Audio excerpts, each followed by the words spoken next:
And hey, this is Melody. And welcome to Invisible Women Podcast. Welcome, listeners. Today we have a lovely guest, a sister friend to the Invisible Women host, Melody and I. And she is actually a licensed marriage and family therapist. So today we are talking about all things love. Oh, it is Galentine's Day, by the way. Happy Galentine's and to all my ladies. Day. We're spreading love. We are spreading love. Do you not see the love balloons? We have the love train. Love is in the air, baby. Love is in the air. You know what I mean? And so, yes, we're just going to get right into it because today is just, I'm excited. So, hey, Fellana girl, how you doing? Hey, ladies. Happy Galentine's Day. Happy Galentine's Day. Thank you. You look wonderful. How has your day been going? It's been going really well. Thank you for asking. And thank you, ladies, so much for having me. It's always a pleasure to see you, ladies. For sure. Always. And just like a little brief for our listeners out there, we've known Fellana for a while. We met Fellana back when we did our panel for our documentary, Invisible Women, Being a Black Woman in Corporate America. If you haven't seen it, go to our website. You can purchase it. And she was on our panel just giving so much great advice. Yes, so, Fellana, why don't you tell our listeners about yourself? Tell us what you do for women of color. Just tell us everything we need to know about Fellana. So I'm a licensed marriage and family therapist, LMFT, and relationship expert. My practice is in Oakland, California.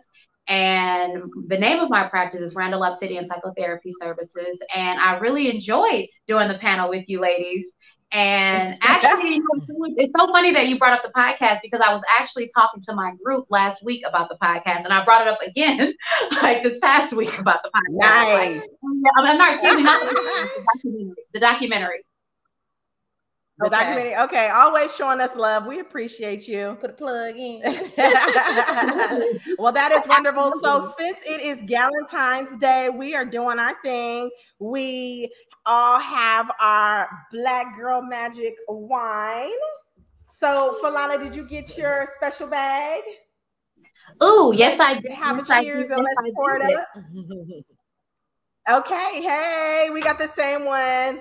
Let's toast. Let's toast. To love, life, and longevity. And just having high frequencies. That's what we're all about. Oh, that's right. Good vibes. We're all about reclaiming our time, reclaiming our power, and reclaiming our confidence, baby, here on the Invisible Women Podcast. That's just what we do. So cheers to that. Cheers. There you go. Tasty. That does Friday night happy hour. There you go. Thank you, McBride sisters. So we're talking about. Thank you, Fitness sisters. Yes, I know. Right, the McBride sisters. Yep. We got sister on top of sister love. So this is so special because it's Galentine's Day. I don't know about y'all, but I don't have a Valentine this year. I had one last year, but I don't. I don't have one this year, but guess what? I'm still loving on me. So that's what we're celebrating Galentine's Day. What about you guys? Same. Right. I mean, self-love is always first. No, I don't have a Valentine's this year, but I got it. Chloe is my Valentine. Yeah, your baby girl. Of course. What about you, Fellana? I'm all about the self-love. I'm my Valentine's every year. There you go. I love it. And you know what? It's love start with the self. So when we love ourselves and show so much love to ourselves, then it helps us to be able to let people know how to love on us right. And say it louder for the people in the back, please. How to love on us right. Yes. Okay. So since we have an expert and a specialist in the building, Fellana, I want to know, how do you define intimacy? Because I think people feel like intimacy is like when you're with your significant other and that's the only time that it can happen, but you're ready to do the thing. You're ready to do the thing, but I don't agree with that. I don't subscribe to that definition. So how do you define intimacy? Well, intimacy really just means closeness, right? And like, so if you think about the word closeness, you can use closeness as like a synonym for intimacy. So it's like whether you're talking about emotional intimacy, emotional closeness, sexual intimacy, sexual closeness, and remembering that true intimacy takes time and effort. Oftentimes we want to rush intimacy. We think that because we know a lot of information about someone, because we spend a lot of time with someone, that means that we're being intimate. Right. And that's not necessarily, that doesn't necessarily mean that you're being intimate. Intimacy alone really just means, it could be just friendship. Okay. So when you say that, it kind of reminding, meaning that you can be in the presence of someone, but not even still being intimate. So sometimes people can be in a relationship or a friendship and still not have that closeness, right? Especially these days, I think we can be guilty of that with phones sometimes, that it puts up, it puts up this that barrier that you can be on a date, right? And it's supposed to be about, and everybody on their phone. I have been guilty of that, and I've seen it. And it's like, okay, we're not even being intimate at this moment, right? Yeah. And so that kind of just makes me think about, though. Oh, go ahead, Fellana. I feel like you have something you want to say. Come on. Drop it. Well, the only thing that I was going to say, it really speaks to mindfulness, right? Like, how mindful are you being in a situation? Like, if you're in a group situation or you're on a date, right? Oh my God, it made me cringe when you said that. But if you're on a date and like one or both of you, like you're looking at your IG and doing different things, then you're probably not being intimate, and you're not really in the here and now, because you're not in the moment so that you can get to know that person or giving them an opportunity to know you. That part, got to be in the present. So we saying that the phone can be the devil sometimes. You know what? I think so. For more these little things, they really distract us. They take our attention, and like the way they're like using the technology to figure out how much time are we using on apps. I think that's really powerful. Really powerful awareness. Really powerful. I know.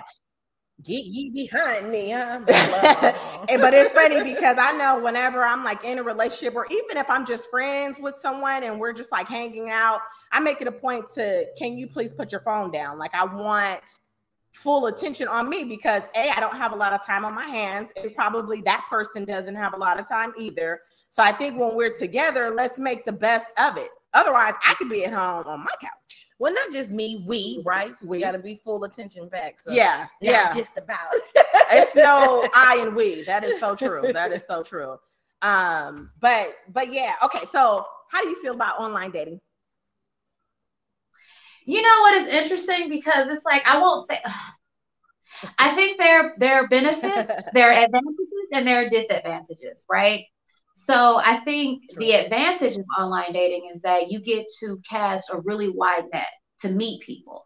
And in this day and age, it can be difficult to meet people, right? We have all these conveniences to meet people, but then our intimacy, right? All these like convenient ways to interact with our intimacy is slipping. I think that it allows you to cast a really wide net to meet people. I don't know that it really does a whole lot for the quality of those connections. And so I think that whether or not, now that's key, quality. Yeah. And I also think like the mindset that you use to approach online dating is really key as well. So it's like, if you're going on there and you're expecting every person you match with to be a potential soulmate, I don't know that that's going to be productive for you. Yeah. But just leaving yourself open to the possibility of meeting as many quality people as possible and trying to have fun, that could be important. And then also, even just little strategies that you do along the way with online dating can make it helpful. I think the disadvantage, though, is that it doesn't allow you to, it just, like, you know, when you meet someone in real life, right? You meet someone out in the world, there's a lot of information that you can quickly assess, right? Like, just, you know, you get to watch their face, you get to see them laugh, like, you know, you get to watch their gestures a little bit, you get to see and feel their aura a little bit more. There's some energy. But when you're online, you're just looking at this really flat, you know, one-dimensional surface, and I don't know if it's one-dimensional, but two-dimensional, whatever. But you're looking at this really flat surface. You don't know the chemistry. And so there's just a lot more to sift out once you actually do meet. I think a lot of times people misrepresent themselves online. And I'm not even just meaning catfish. I'm meaning like a very simple thing where, you know, I know a lot of the technology allows you to ask, what are you looking for? And it'll ask, are you looking for something casual? Are you looking for a relationship? Are you looking for long term? That is so misleading, because okay, let's talk about guys, right? What do guys usually say? They say they're looking for a relationship. Women say they're looking for a relationship. Yes, they always have long-term relationship on there. Exactly. But it's like, but a relationship can be anything. A relationship can be something casual. A relationship can be exclusive. A relationship can be committed and long term. But it's like women don't want to say they're looking for something long term because they don't want to scare away guys that think that, you know, they don't want to scare away guys. And I think like too many men are on there and they don't want to say they're looking for something casual because they don't want to scare away women that are looking for something more serious. Right. So people go into I want to. Is anybody being honest? Exactly. And I think that's honestly one of the primary issues in our dating world and intimacy world now is that people don't know what they want, so they don't know how to articulate that or express that to other people. Yes. What do you think about hold on. No. I just want to go back to the whole representative. Who are you? Your name is not Mr. Like you are showing up a whole different man. I like a month into it, like you Jekyll and Hyde on me. And it is so true. Like you get, you really, I feel like with online dating, a lot of times you don't get what you see. Right? So you see these great photos, you see this paragraph of, I'm an outdoorsman. I want to be in a serious relationship. And then when you meet them, it's like, well, why are you playing games? I'm confused. Women probably can be guilty of that too. I mean, I think most people might put up some type of facade just to, you know, fit the bill so you could at least get your toe out there. And then you get out there and it's like, okay, you showing up totally different. Now what, right? Yeah, that's true. That's true. You know, and I think that's the issue. Is like the benefit is also the disadvantage. It's like this way that you're really casting this really wide net, and you know you might get back a lot of like less than ideal things back in your net. Algae, seaweed, okay. Those layers of getting to know that person. Those layers of building intimacy. Generating attraction, first of all, right? And then that next level of building and deepening intimacy. It's harder to do that online. And again, it's like because you're really trying to navigate what another person's truer intentions may be. That's true. That's true. I think people confuse intent with just a quick fling. You know, you're saying that you want something long term, but your intentions is to hit it and quit it. Let's just be for real here. Right. You know? That's what the goal is, and just be honest and upfront. And just say that. Just say that. Probably ready to meet you there as well. Just say that. It would save everyone lots of time if people are just a lot more transparent. Like, because people are so afraid of the potential rejection, but really it's like, no, the rejection is actually saving everyone lots of time, lots of energy, lots of emotional investment. But I think it becomes this hunt, right? It becomes this battle of let me, seek this conquest, or let me get my own goals. I know, a lot of people may not realize this, but some people are on dating apps with the express intention to practice intimacy building skills, because maybe their social skills are suffering, or just to play around, just for amusement. But I don't think that it's fair to say that no relationships or there's no success in dating apps. I don't think that's true at all. I think that there is very possible. Yeah. I just think it stands the reason why the anomalies stand out. Yeah. And I will speak to that personal. Mm-hmm. Yes, personal story. I met my ex-fiance online. So you can find good connections, but I mean, I guess the key word is ex. But what I will say, we went to an expert like yourself after we had, did the whole getting engaged, and we should have done that before, right?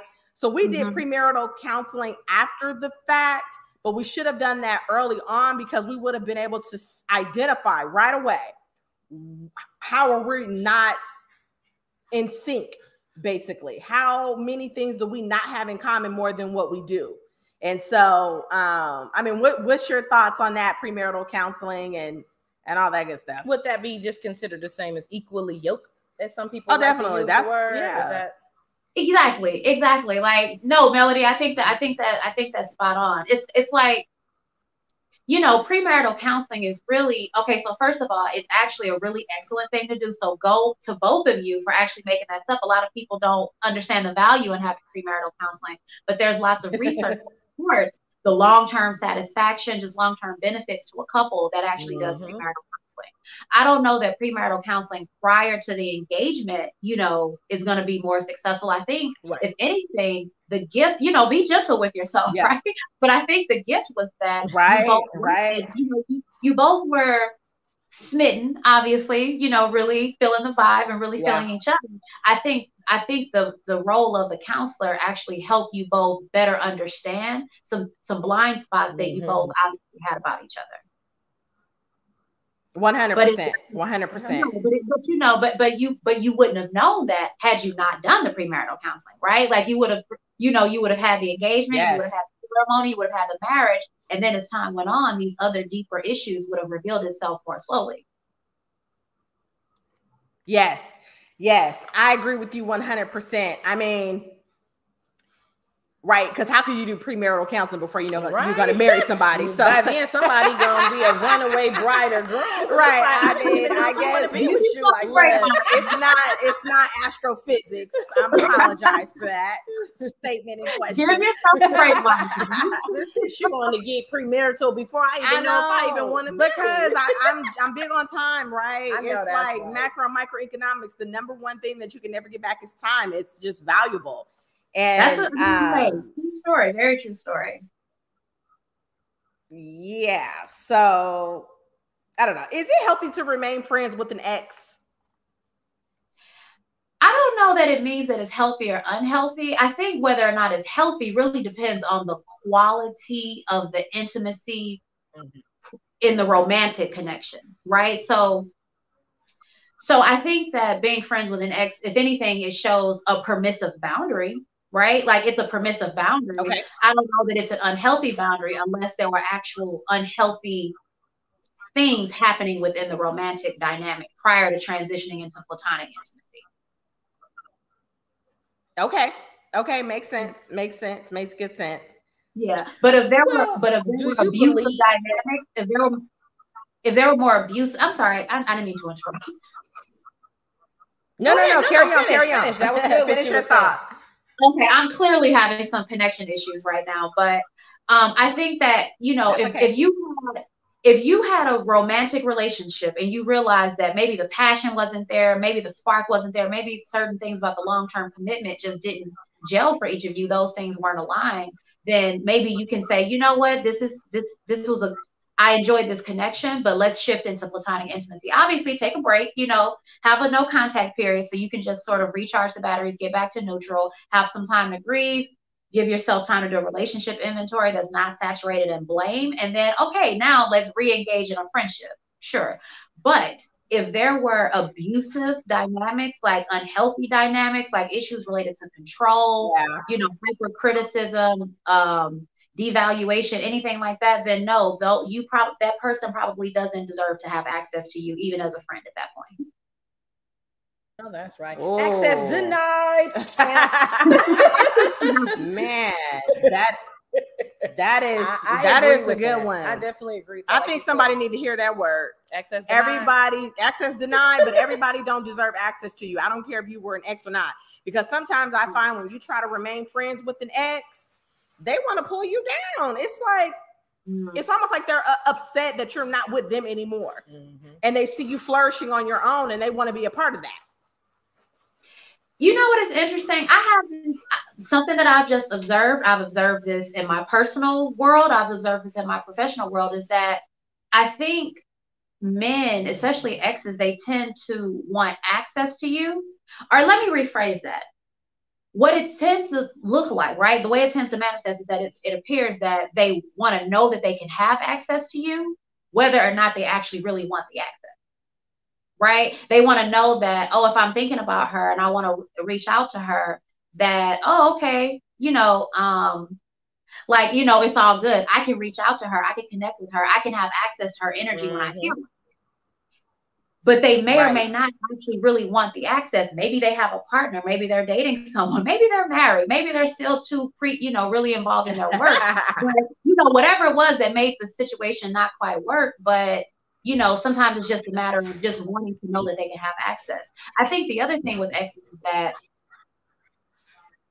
seasons and reasons, right? So that person was part of your life. You were part of that person's life for a chapter in life, for a chapter in time, for a reason. You both were intended to learn from each other, grow from each other, share gifts, whatever the connection may have been.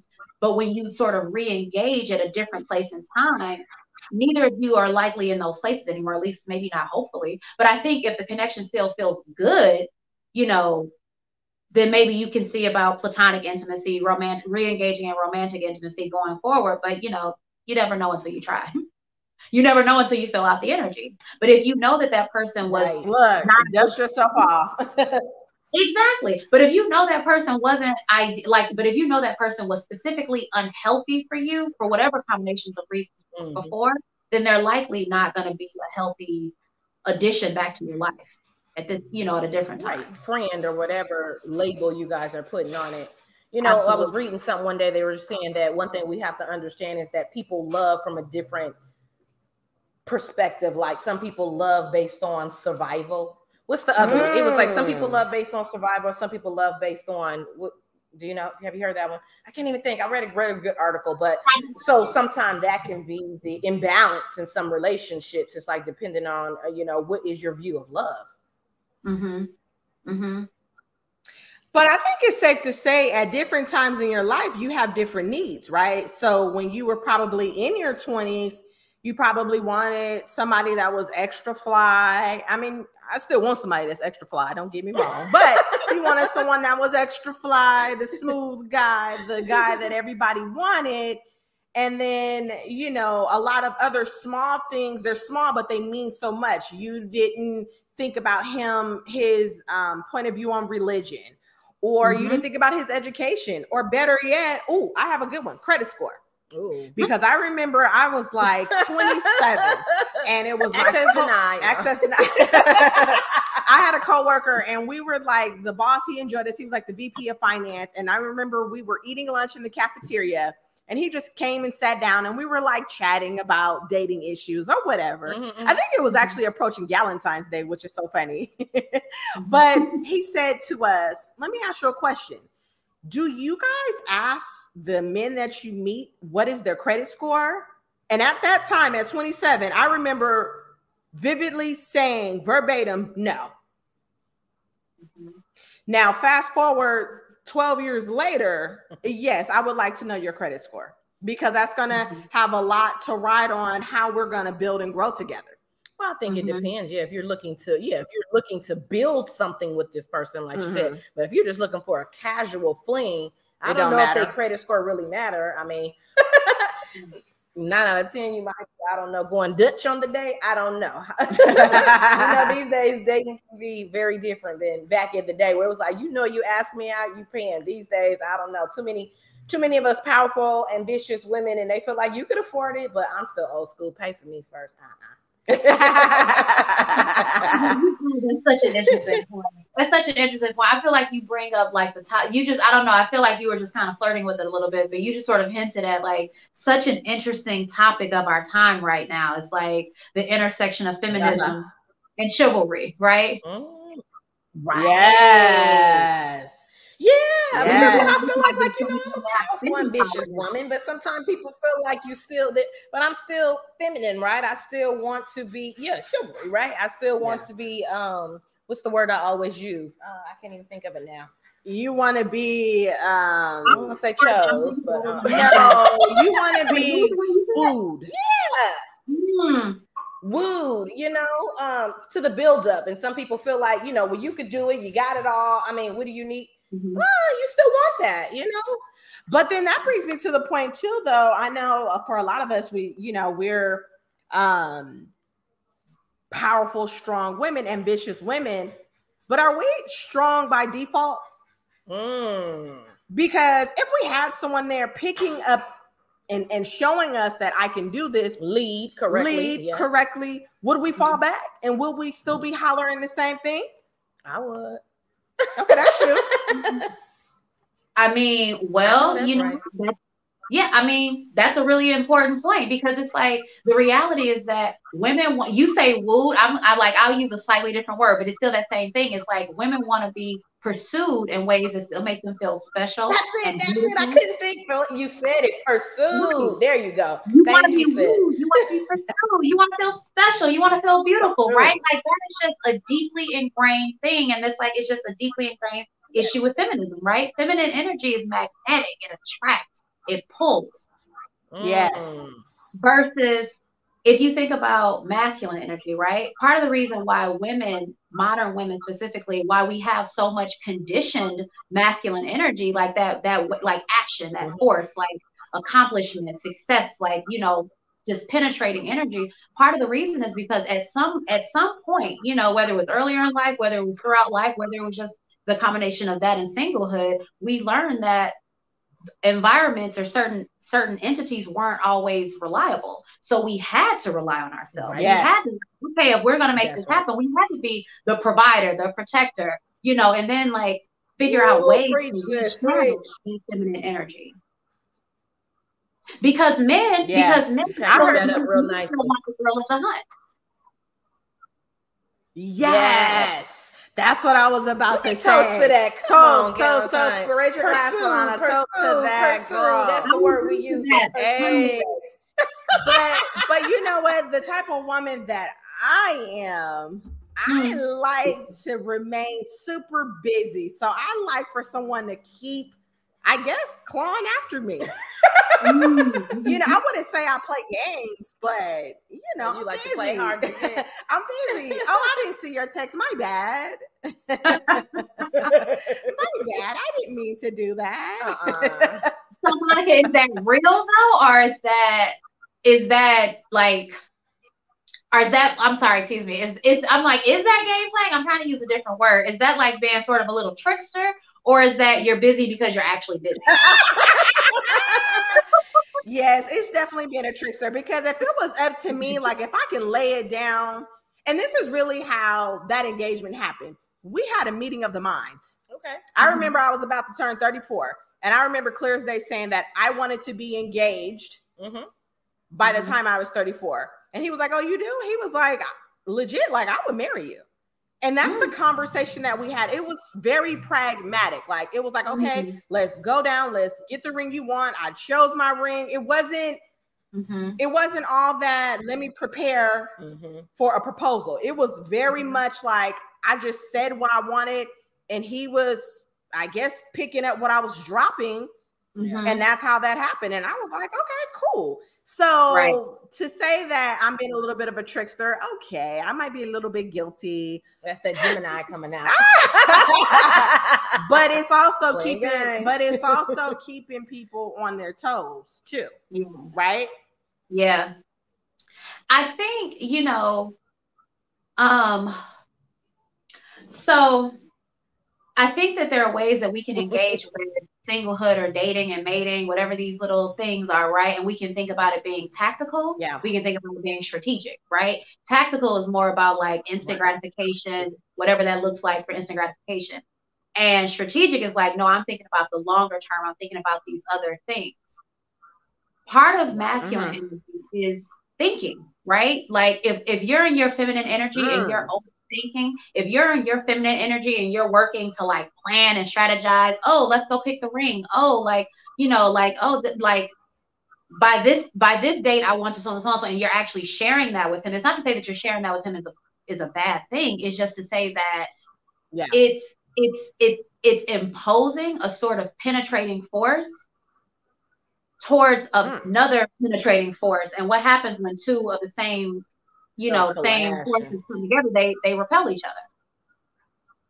But I think what you're some of those romantic aspects, like some of those like, oh no, I want you to present me with something. Like, by the way, this very beautiful gift. I don't know if I'm frozen right now, but this very beautiful gift that you presented me with for Galentine's Day, these beautiful, beautiful balloons, the wine, the flowers, everything is very beautiful. And it's a gesture, right? Who doesn't love and appreciate a kind gesture? And if you're in your feminine energy, right, you're attracting, you're magnetizing, you're like, okay, let me attract, you know, these penetrating forces that are ideal to me. It's up to us to determine whether or not it works for us or not. right. That's key. Is this what I want or not? Yeah. Wow. Okay. So then that kind of like makes me think, right? When a woman has a little bit more masculine energy, I've heard people say, oh, well, you need to go more towards a feminine energy man. I don't think that that is true at all. Okay. Because, yeah, no, I don't think it works. Well, it just depends. I think that, I think the way you're looking at it, I think a man on the surface can still probably display masculinity and still have some feminine traits. You know what I'm saying? And you know what comes to mind? I like domestic guys with sensitivity. Some men like me. That's what you like. You don't need that. Like, you really full throttle think you can sing. I'm not saying y'all, but I just be liking the notes. No. But for me, honestly, I enjoy a domestic man. Like, I like a masculine man, but I do enjoy a man that will cook, that will like be around the house, that'll wash some clothes, that will clean up, don't mind cleaning up. But I know that I can't just run over you. Like, I know how to balance those roles. That makes sense. Because, you know, some men that are very masculine are kind of like, no, the gender roles are set. In my home, when I grew up, I never cooked, I never cleaned, I never, you know what I'm saying? So yeah, I think in these days, because women, you know, we're powerful, ambitious, strong. We have careers. You know, it's like, okay, back in the day, did she work like I work? You know what I'm saying? So you got to be able to change up maybe what you've seen growing up and make it fit for where we are today. You know, and so many people want to, you know, mock what they seen growing up because, oh, my parents stayed together 50 years. And it's like, well, maybe one of those reasons is because maybe somebody couldn't even afford to go off and make a decision to be on their own. Maybe, you know, it doesn't necessarily mean it was an amazing relationship while they stayed together 50 years. Let's be clear. So we get misled by that sometimes. Like, well, what was that 50 years like? Please explain. I want to hear more. Was it quality? Exactly. Was it quality? Would you deem it satisfying or disappointing? You know, were they together? Were they happy together? I'm sorry. I think I was talking over you. Hit it on the nose. No, it's okay. Yeah, I think our Wi-Fi is probably shortening. That's okay. We getting passionate over here. Y'all go ahead and talk. You know, I think that's what we do at the IW podcast. Well, one thing we love to talk about is innovating, and I think, you know, dating has to definitely work for the times that we're in today. You know. Okay, but can I send a message? Can I give some free game to all of our male listeners out there?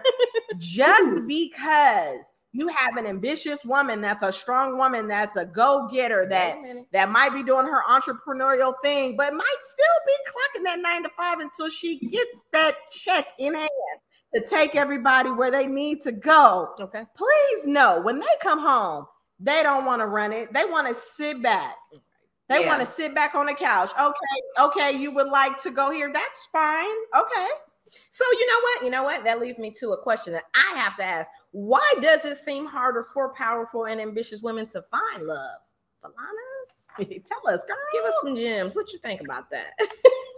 So I think because, okay, it's interesting is that how, if you like look at surveys, like people will say, like, talk about chivalry and as benevolent sexism, and, you know, as if it's like this slippery slope towards more toxicity or hostile forms of sexism. And the reality is that even though people will deem it that way, deem it as benevolent sexism, people still crave it. People like feminist people, like, even as we're talking, being a powerful, ambitious woman, you still crave a masculine man. He may or may not be the masculine man that, you know, like traditional gender roles, my house is my home and I'm the king and that kind of, you know, like he may or may not be to that right? But the reality is that we all still crave those deeply ingrained interlocking polarities. I'm sorry, excuse me. I didn't say that correctly. What I'm really saying is that men still crave women that are feminine, right? women still crave men that can be masculine. Even what we're talking about is to say that like you still want mostly a masculine man. You just want him to have certain combinations of progressive traits, right? Because at our core, we're still, biologically, energetically, you're still, mostly, I would say, I feel comfortable saying this, you're still mostly a feminine energy, right? Yes. Well, I know I'm powerful, ambitious, but I'm very feminine. What'd you say? Yeah. I said yes. I said I'm definitely powerful and ambitious, but I'm mostly feminine for sure. I could pull out the garbage. I could do, I figured out how to work around the house. But honey, if I got a masculine man that's around and available, please do get that. And I'm gonna sit back and relax. Well, I'm not gonna lie. I'm still gonna do my thing because I'm a DIY girl. No, I was just going to say this. I still like to do my thing. And I will be the one that if you could just pull up in a truck, I swear to God, I can put all the wood and the glue and the paint in the back so I can do my project. Wow. So for me, it's like I'm feminine, but I still got my things that I like. And I like to build. I like to change around. I will literally change my house around, furniture and all, every 2 months. I'll do it. If you here, help me. If you not, guess what? You're going to come in here and it's still going to look different. So for me, I guess I just want to merge. I want to merge. So these are my thoughts. Is like, I think we get a lot of mixed messages from society about what we're supposed to want, right? Like men are getting a lot of signals about, oh, if I'm a progressive man, I'm supposed to want a woman that wants this. If I'm a woman and I'm, a successful woman, I'm supposed to want a man that wants this, or these kinds of things. When the reality is that we are still culturally conditioned for generations and generations and generations to see men as providers and protectors. Even the most progressive man, if he feels like he doesn't have, even the most progressive man, if he feels like he doesn't have particular resources, and I'm not just talking about money or, spending power, that's not what I'm talking about. I'm just saying, like, if he doesn't have the resources that he needs as being significant to share with a female partner, then he's going to feel a bit inadequate. And the reality is that when you're a powerful and successful woman, you likely have lots of conditioned masculine energy that you probably haven't quite learned how to channel. So, it's even like it's hard to go from being CEO, being the surgeon, being like managing people all day, and then come home and it's like ideally you want to say like, oh, I'm going to sit back and I want to be relaxed. But what tends to happen oftentimes is that there's a lot of energy that's bumping against each other and knocking each other back, that when it comes to decision making, specifically when it comes to control, when it comes to dynamics in the relationship. And I think that like we undervalue, like, because as women we tend to be really emotionally intuitive, we undervalue the ways that men pick up on very subtle things about us and just totally put you in a box based on that. So like, as an example, walking down the street, your resting bitch face, your RBF,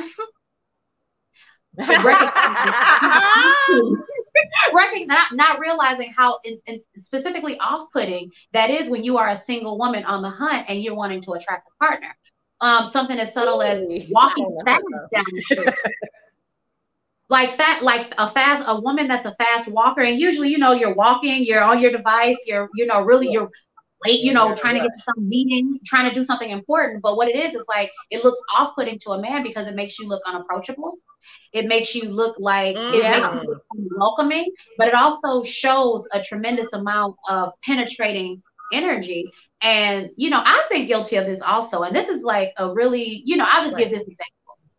I used to have a really good friend that worked in the group practice that I used to work in, and she was helping us out as an office. And I remember one day I was wrapping up Saturday sessions, and as soon as my last patient walked out the door, she walked into my office.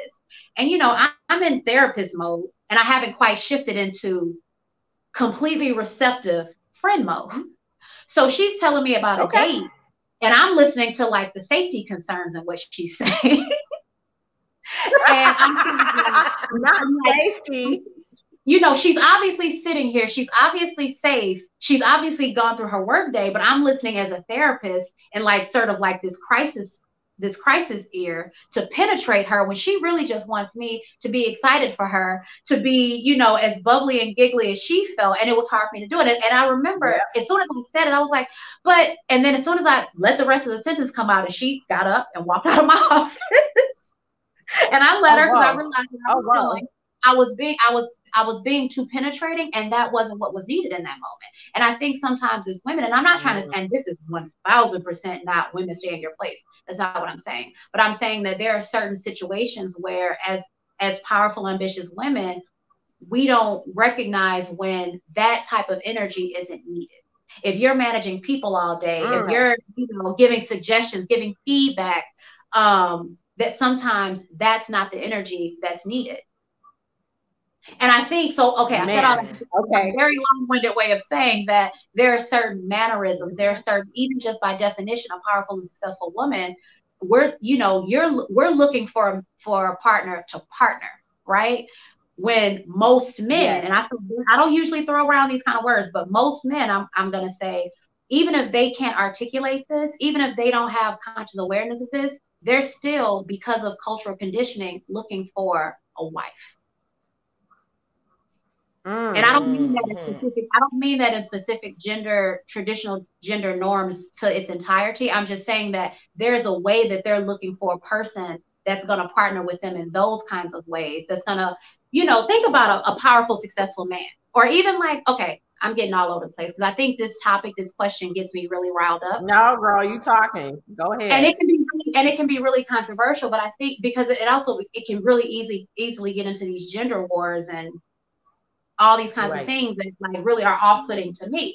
But I think what tends to happen is when you're a powerful and successful woman, you're looking for companionship, you're looking for partnership. Yeah.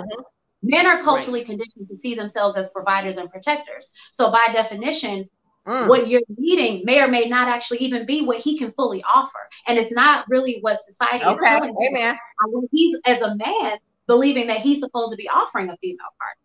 Even if consciously he knows, like, this is what I want. I love an independent woman. I love a woman that's about her business. Oh, that's so sexy. Right. Like, men say that all day long. I want a Michelle Obama. I want to, but can you really handle that? No. Can you really? That look cute. A lot of men, they like to believe that they can, and they struggle with that type. They struggle with that level of energy. But also what I've had to learn for myself is, when, you know, and I think this can be helpful for all of us, right? When you're transitioning, when you're channeling, if you have really important work that you're doing and you come home, it's really valuable to you to have some transitional mindfulness practices. So when you're taking off that hat, this is what I do for work, it's like saying, like, okay, no, I'm not the CEO anymore. I'm not a surgeon anymore. I'm not this high-powered executive anymore. Now it's time for me to be Fellana. Now it's time for me to be Melody. Now it's time for me to be Monica, and whatever that means to us as individuals. Our work, ideally, none of them really needs to penetrate our romantic worlds. Oh, that's a word. That is a word, because, you know, with our jobs nowadays, we're so hyper focused on being problem solvers. When you're on the job, you know, you can't just sit there. You have to have input these days unless you're cut. Right. And so you're used to problem solving. You know, you have your mate that might be telling you something, like you said, you're thinking about it from a whole nother perspective. Okay, how can we fix this? It's spilled milk already. How are we going to clean it up? And so sometimes you need to turn that hat off and just be a listener. So, oh, wow. Say it louder for the people in the back. Wow, that was really good. That was a word. That was a whole word. Okay, so listen. Will a guy's relationship with his mother or father impact how you date? Abso-freaking-lutely. Abso-freaking-lutely. You knew it was coming. I seen you hold your water bottle. I knew it was coming. Take a sip. I will too. Okay. Oh, I feel like this is about to be a deep dive. Oh, yeah. I just had a mouthful. So what you're really asking about is attachment. And if you think about attachment, you know, that's a jargon word. But if you think about when you're a helpless, dependent child, you're completely dependent on your parents or the adults around you, even your siblings, for, you know, understanding what the world looks like, understanding whether or not your world is reliable, trustworthy, understand what it feels like to receive love, what it feels like to give love, right? That's what your parents are teaching you. And then those experiences, I like to think about it like those experiences early in life with your family of origin, it's like they're creating this sort of edge, like a what do you call it? Like a jigsaw piece, like the edge of a jigsaw piece, right? Right. And you go, so you have those earlier experiences, and then you go into school, you go into dating, you go into adulthood, and you look for friends, you look for dating partners that either confirm or challenge whatever those experiences were. But ultimately, because one's caught, then taught, right? Like, you know, how many of us grew up with don't do what I say? No, I'm sorry, excuse me, don't do what I do what I say. But children pick up on subtle things. And so the dynamic that you have with your parents are absolutely going to influence the intimate relationships that you have with friends, with siblings, with dating partners, because your father was the first man that taught you what it looks like to be a man, to be a male romantic partner, to be a father. Your mother is the first woman that taught you what it looked like to be a wife or a female romantic partner, or a mother or a woman. So, and then like in the relationship that you have with them, you're absolutely usually recreating those. It's not to say that attachment is fixed, but there needs to be, if you have insecure attachment, it needs to be really quality relationships that help you better understand that relationships and people can be reliable. They can be trustworthy. The love and the support that you can give and receive can be safe. Right. I can see that, because my mom was a powerhouse and my dad was a lot more domestic. He was very masculine, but he was domestic. Like, he'd be like, what do you want for breakfast? He'd be like, okay, cut up some fruit, make me some oatmeal, make me a donut, make me a pancake. Like, you got all these high requests, and he would do it for you. He was like the man when it came to cooking. That was really good. I like what you said about the attachment, but I would think that one thing people have to probably realize is, even if you had a negative experience with your attachment relationship with your mother and your father, that doesn't allow you to continue being a bad actor, right? So at one point, at one point, do you work on healing and not keep blaming it on the parents? It's like, okay, you're an adult now. Now you have to take accountability, because people do that. Oh, well, I grew up like, okay, we all probably have something we feel like could have, you know, harmed us or heal. But it's like, come on, now it's your responsibility to be accountable, and let's fix our grown self. You know, let's not keep relying on childhood at one point. Absolutely, Melody. That takes me to the personal responsibility, self-mastery. You know, it's one thing to have awareness of an issue, but once you're woke, you can't go back to sleep, right? Once you're awake and you see it, you can't unsee it anymore. Like that. Right? Like that awareness of that earlier life trauma. Like, okay, now what do you want to do about it? Are you still pre-contemplative? Are you contemplative? Or are you ready to be in the action phase? Like, okay, I know I have this attachment trauma. I know I have this sexual trauma, physical trauma, whatever those situations were. What do I need to do in order to heal myself so that I can be a better person, a better parent, a better partner? Yes, key. I mean, okay, wow, so much good stuff. Right, we can go all night. Now we got the and plus it don't help that this is our sister friend. Right. We can just keep going. We got our Black Girl Magic wine going. We got our Galentine birthday flowers and roses and balloons. Woo going on. Yes. I have a whole what we doing? Look, we reclaiming our confidence for sure. Right. Spreading a whole lot of love. You know, when we know better, we do better. So we love it. We love it. Okay, but look. Before we wrap up, I have one more. Do you believe that you only find one true love? Do you only soulmate, as people like, or soulmate? Is there only one, or is it 2, 3? I absolutely don't believe that. What about people who they married their high school sweetheart and they had this really beautiful romance for 20 years until that person transitioned or one of you transitioned, and then they went on and found this other beautiful connection. I think You know, and I think spiritually we can get into a whole bunch of things, but I think honestly, most of us, the people that are in our lives, are soulmates to some level, right? But when you think about the one true romantic connection, I don't know that there is one true romantic connection. I think if you're on the same vibe, you're on the same vibration frequency with another person, that person could be your soulmate.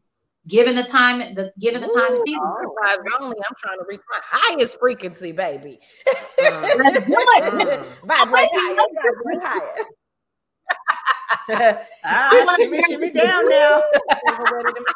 Let's do it.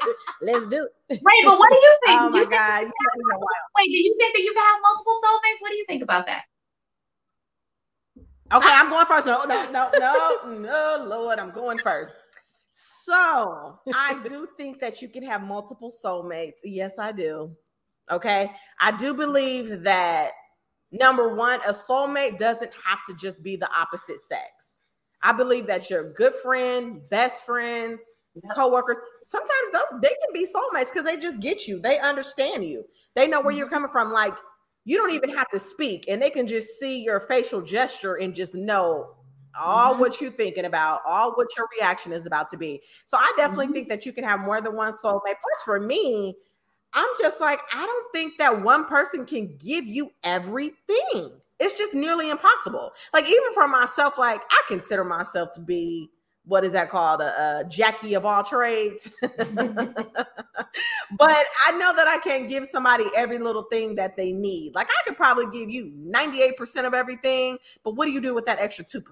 Like, for example, you might be a fisher, and it might be a situation where I'm like, I'm not getting out there on that water. That don't feel good. Right. You know, you might be a fisherman, but I'm doing everything else. We hiking, we're skydiving, we're swimming, we're traveling, you know, to different countries, but it just might be that 2% that I just can't give you, and vice versa. Because I always feel like, you know, I'm happy with the small things. I'm happy with the guy that I can just talk to. I can be vulnerable with. I can just lay my coat. What do they say? Lay my coat to rest. So protect. Just protect. Because I'm pretty good. I got some good tricks up my sleeve, so I can work it all out, you know. But I just need somebody that I'm gonna change that. I wouldn't even say need. I would say I can appreciate a man that can just respectfully, just support, and vice versa. I want to support you. You know, I don't want it to just be a one-way street. What do you think, Well, Melody? I'll keep it short and sweet. Absolutely.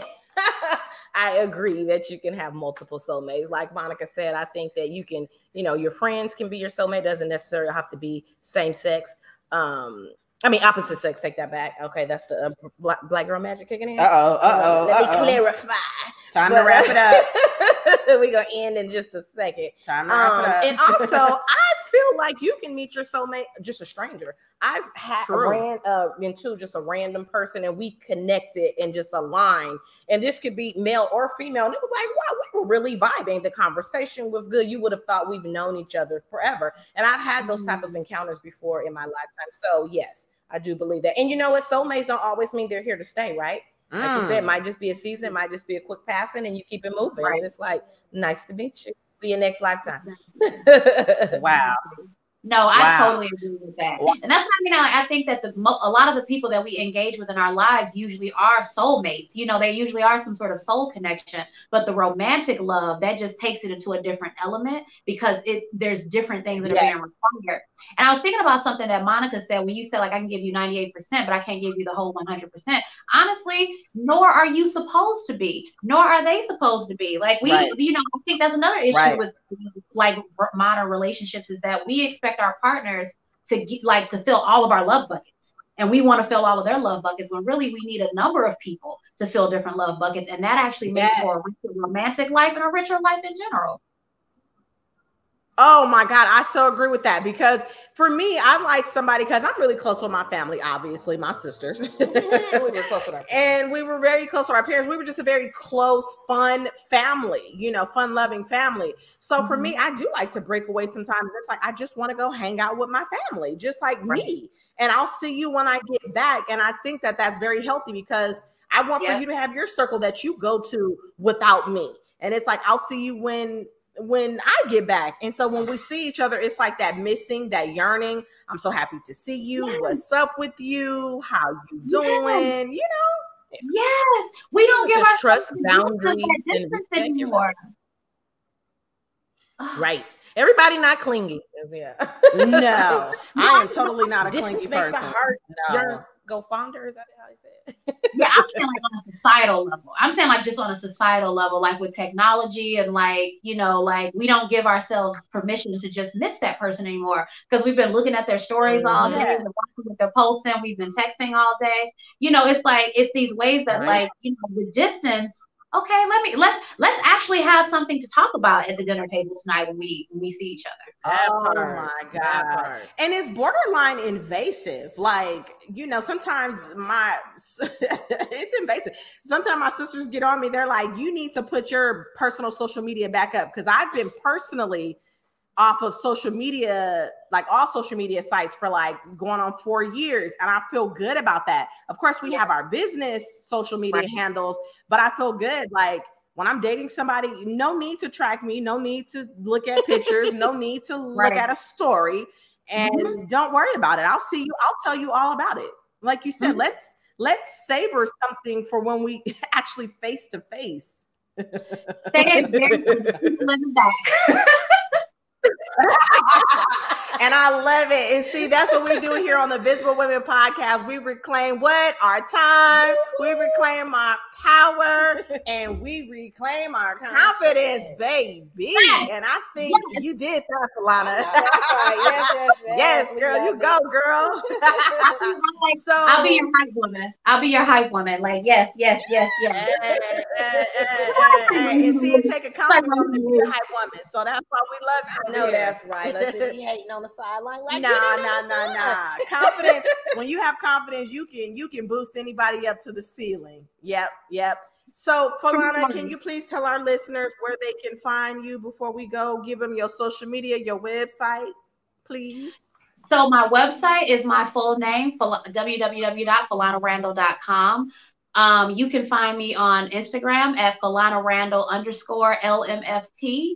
And Facebook, Fellana Randall _LMFT. I think it's actually the same thing. I think it's actually, I think it's a period.